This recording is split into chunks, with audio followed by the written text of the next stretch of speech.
नमस्कार, श्री स्वामी समर्थ. तुमच्या सगळ्यांचे माझ्या चॅनलमध्ये खूप खूप स्वागत आहे. तर बघा, अमावास्येला आपल्याला काही उपाय-तापाय करायचे असतात, जेणेकरून आपल्या घरातील काही लहान मुलं असतील, त्यांची आरोग्य चांगली राहील, त्यांचे शिक्षणात चांगले ते मार्क्स कमावतील. त्यानंतर घरामध्ये कोणत्याही प्रकारच्या कटकटी होणार नाहीत, वाद होणार नाहीत, भांडणं होणार नाही, घराला कोणत्याच प्रकारची नजरदोष लागणार नाही, घरात अपघात होणार नाहीत. कोणी जर बाहेरगावी गाडीनं जात असेल किंवा जॉबवर गाडीने बाहेर जात असेल किंवा कोणाकडे गाडी असते ट्रान्सपोर्टची, ती नेहमी चालवत असेल, तर काही उपाय असतात ते आपल्याला अमावास्येला आवर्जून करायचे असतात. तर प्रत्येक अमावास्येला करावेच असं मी म्हणेल, कारण घरावर जर काही संकट येत नसेल ना, तर करायला काय हरकत आहे. प्रत्येक महिलांनी थोडा वेळ काढावा आणि ह्या गोष्टी जरूर कराव्या.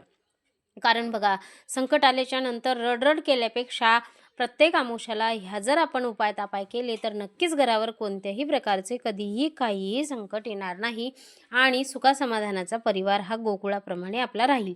तर बघा, काय करायचे आहे, तुमच्या घरी जर लहान मुलं असेल, तर त्यांच्यासाठी काय करायचं आहे, तर अमावास्येच्या दिवशी आपल्याला थोडासा भात शिजवायचा आहे. आता मीठ टाकू का? तर हो, ठीक आहे, मीठ टाकलेला भात काही हरकत नाही. मीठ टाकलेला भातसुद्धा चालतो बरं का. मीठ टाकलेला भात किंवा बिना मिठाचा भात तुम्हाला जर पितरांना नैवेद्य दाखवायचा असेल, कारण अमावास्येला पितरांना नैवेद्य दाखवण्याला खूप महत्त्व आहे. एक द्रोणभर, एक वाटीभर भात बाजूला काढायचा आहे. तुम्ही पितराला नैवेद्य दाखवत असाल, त्याच्यावरती थोडंसं दही टाकायचं आहे आणि हा भात पिंपळाच्या झाडाखाली 12 वाजताच्या समोर आपल्याला नेऊन ठेवायचा आहे.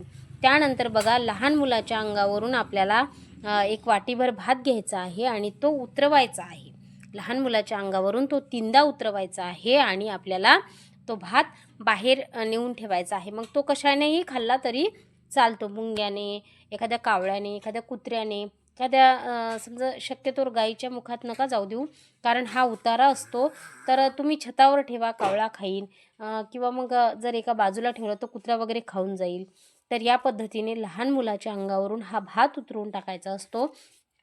त्याने बघा, लहान मुले कसे आहे ना, की कुठेतरी खेळायला जातात, बाहेर खेळतात. त्यानंतर त्यांच्या मागे काही नकारात्मकता येत असते. कधी-कधी लहान मुलं आपलं लक्ष नसलं तर ते बिना पाय धुतलेले घरात येऊन जातात. तर अमावास्येच्या दिवशी ह्या ज्या शक्ती असतात, तर ह्या जास्त प्रवृत्त असतात असं म्हटलं जातं आणि ही नकारात्मकता कुठे ना कुठे आपल्या मुलांना त्रास देत असते. तर हे आपल्याला कळत नाही. बघा, तुम्ही जर अनुकरण केलं ना, तर लहान मुलं अमावास्येच्या दिवशी खूप चिडचिड करायला लागतात, विनाकारणच रडतात. जी गोष्ट त्यांना तिचं काही माहीतसुद्धा नाही, ती गोष्ट मागायला हट्ट करायला लागतात. एखाद्या मुलाचं आरोग्य व्यवस्थित राहत नाही, रात्रीपर्यंत चांगला होता, पण सकाळपासून काय झालं काही कळत नाही, अशाही गोष्टी होतात. तर ह्या गोष्टी आहे ना, लहान मुलांच्या बाबतीत जास्त प्रमाणात आढळून येतात. म्हणून लहान मुलांच्या अंगावरून भात उतरून बाहेर फेकून द्यायचा असतो. त्यानंतर बघा, घरामध्ये सकाळी अर्थातच अमावास्येला आपण साफसफाई करत असतो. घरामधले साफसफाई व्यवस्थित करायची आहे. बेडशीट बदलायचं आहे. जे पलंग असतो आपला, त्याच्यावरती बेडशीट टाकलेलं असते, तर ते स्वच्छ धुवायला घ्यायचं आहे. ते काढून धुवायला घ्यायचं आहे. उशीचे जे कुशन असतात ते सुद्धा आपल्याला धुवायला घ्यायचे आहे. त्यानंतर बघा, पायपुसणी असते. या पायपुसणीच्या माध्यमातून नकारात्मकता प्रवेश करत असते. तर बघा, ती प्रवेश करू नये म्हणून या दिवशी अवश्य पायपुसणी धुवायची आहे. त्यानंतर तुमच्याकडे गोमूत्र असेल तर थोडंसं घरामध्ये शिंपडायचं आहे सकाळी आणि घराची स्वच्छता झाल्याच्यानंतर घरामध्ये काही जाळं जळमटं आलेले असतील तर ते काढून टाकायचे आहे. बघा, माझा स्वतःचा मी अनुभव सांगते, की घरामध्ये जर नेहमी सतत जर जाळे येत असतील ना, तर अमावास्येच्या दिवशी हे जाळे काढायचे. शनिवारी आणि अमावास्येच्या दिवशी जर हे जाळे तुम्ही काढत राहिला ना, तर तुम्ही 6 महिन्यात तुम्हाला जाणवेल की पहिल्यापेक्षा जाळे खूप कमी यायला लागले आणि एका वर्षात असं जाणवेल की घरात जाळेच येत नाही आहेत. म्हणून अमावास्येला हे घरातले जाळे काढायचे असतात. ही लक्ष्मी आहे, ही घराच्या बाहेर काढून द्यायची असते. त्यानंतर बघा, काय करायचं आहे, तुमच्या घरी जर गाडी असेल, 4 व्हीलर असेल, 2 व्हीलर असेल, कोणत्याही प्रकारच्या तुमच्या घरी गाडी असू द्या, ट्रॅक्टर असतील, कोणत्याही प्रकारच्या गाड्या असू द्या, त्या दिवशी तुम्हाला एक पिवळा कपडा घ्यायचा आहे आणि त्या पिवळ्या कपड्यामध्ये पांढऱ्या मोहऱ्या भरायच्या आहे आणि त्याच्यावरती आपल्याला अथर्व, वेदोक्त, वल्गा सूक्त म्हणायचं आहे 11 वेळा. आणि ही जी पिशवी आहे आता अथर्व वेदोक्त वल्गा सूक्त यूट्यूबला सुद्धा मिळेल किंवा गुगलला सर्च केलं तरी तिथे PDF मिळेल. तर अशा पद्धतीने आपल्याला ते 11 वेळा म्हणायचं आहे. आणि तुमच्याकडे नित्यसेवेचं पुस्तक असेल स्वामी समर्थ महाराज केंद्रातलं तर त्याच्यात सुद्धा पेज नंबर 197 वर अथर्व वेदोक्त वल्गा सूक्त आहे. तर हे 11 वेळा म्हणायचं आहे. आणि बघा 4 व्हीलर असेल तर इंजिनच्या खाली व्यवस्थित ती आपल्याला पिशवी अडकून ठेवायची आहे आणि दर अमावस्याला ती काढून तिच्यावरती आपल्याला अथर्व वेदोक्त वल्गा सूक्त 11 वेळा म्हणायचं आहे. 2 व्हीलर असेल तर शीटच्या खाली ठेवा.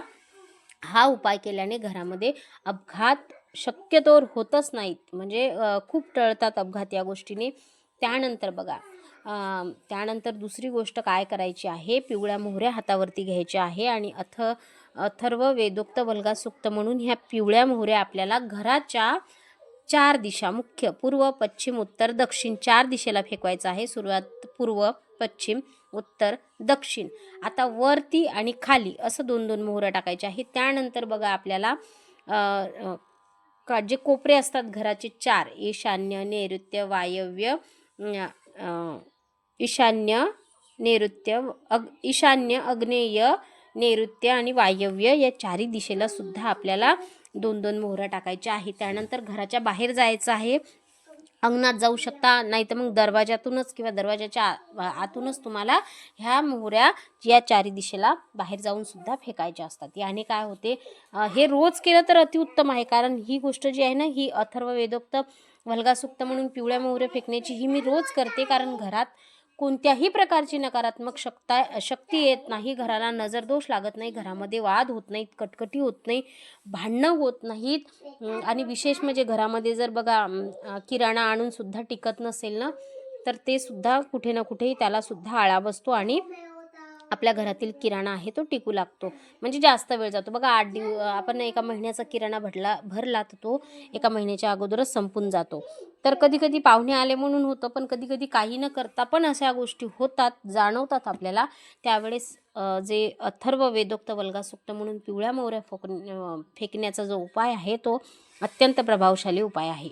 तर मी रोज करत असते, तुम्ही पण रोज करा. कारण काही नाही, 3 मिनटं 2 मिनटं लागतात, काही वेगळं काही नाही आहे आणि अवघड तर काहीच नाही आहे. कारण जे आपण म्हणता काही 1-2 दिवसात आपलं पाठांतर होते आणि जे शब्द आहेत ते तोंडवळणी पडतात आणि आपल्याला पटपटसुद्धा यायला लागतात. त्यानंतर बघा घरावरती तुम्ही जर उतारा काढत असाल घराचा, तर तुम्हाला तो सुद्धा उतारा या दिवशी काढायचा आहे. घराला उंबरवठ्याला हळदी अमावस्येच्या दिवशी आहे ना, प्रत्येक अमावस्याला हळदीचं लेपन उंबरवठ्याला द्याच तुम्ही.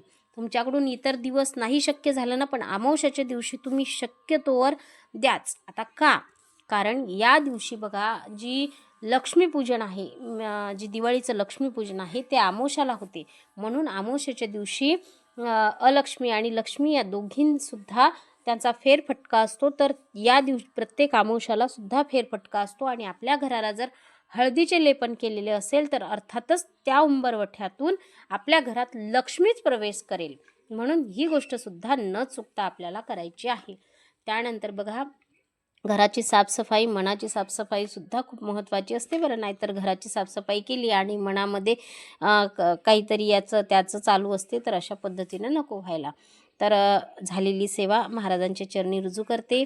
चॅनलचे व्हिडिओ तुम्हाला माहिती आवडल्या असतात, चॅनलला लाईक, शेअर, सबस्क्राईब करायला मात्र विसरू नका. पुन्हा भेटूया एका अशाच नवीन माहितीसोबत. तोपर्यंत श्री स्वामी समर्थ.